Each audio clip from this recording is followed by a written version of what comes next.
Hey, ladies and gentlemen, this is Carmine Sabia for Explain America. And RINO Liz Cheney and MAGA warrior Jim Jordan, well, apparently they got into a heated confrontation and it went nuclear.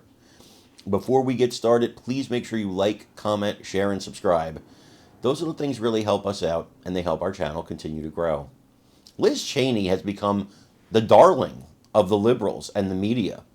Anytime she'll go on TV to attack Republicans or attack Trump, the leader of the Republican Party, the de facto leader of the Republican Party, she's welcomed with open arms. Suddenly, this woman who was a staunch conservative, hated by the media and by liberals, she's on Rachel Maddow's show. She's all over the place now. All of these places that hated her. And now they love her. They love her because she's willing to do the dirty work, attack Republicans. Well, in her new book, she writes about a confrontation she had on January 6th with Jim Jordan.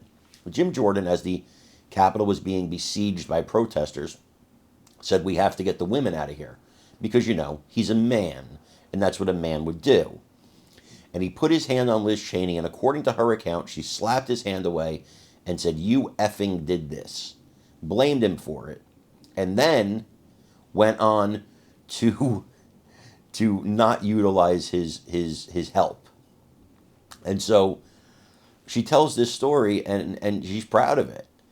But he's not the only Republican she's been attacking. Let's take a look at this attack on Speaker Mike Johnson. Made the case you're making right here, which is this is not a close call. Right. We in Congress do not have the power to overturn the will of the voters, but so many of your colleagues did in fact do that. And we mentioned Mike Johnson, the current Speaker of the House. He's a constitutional lawyer by trade and by practice and by education. And yet he led that charge. And you say in the book he sent out a caucus-wide email that said Donald Trump has directed me to get a list, effectively to take names, who is signing on to our brief and who is not, and he's going to be very disappointed in those who didn't. Can you say more about that and how you responded to it? Yeah, when that email went out, I heard from a number of members as soon as they received the email who were very concerned, who said, wait a minute, is this a threat that, Donald Trump is going to be looking at this list? And of course, Mike said, no, he didn't mean it that way. But what he was doing very much with that amicus brief was, first of all, conveying to members that, this amicus brief really doesn't suggest that we understand or that we believe or that we're asserting that there's been fraud. But of course, it was doing precisely that. And he was convincing members to sign on to something that, through my discussions with him, I enlisted others. I went to Kevin McCarthy's senior lead attorney, and she also was similarly concerned and had been talking to Mike and saying, this is without basis in the Constitution. So it was troubling to see, and frankly, it was really disturbing. He was a friend of mine, and I was surprised and sorry to see the path he was willing to go down.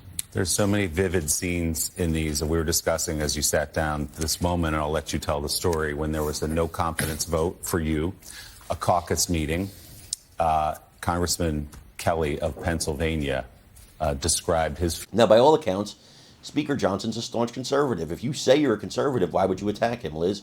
Because you want a media job, don't you? That's what I believe. You want to be the darn... You want your book to sell. You want the liberals to buy your book. Because the Republicans ain't going to buy your book. So you need the liberals to buy your book.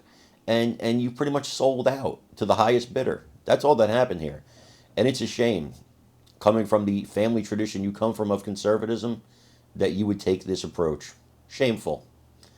Folks, I want to know what you think about this. Please let me know in the comments. Also, please remember to like, share, and subscribe. It really helps us out. I'm Carmine Sabia. This is Explain America. We love you guys. God bless you. Take care, everybody.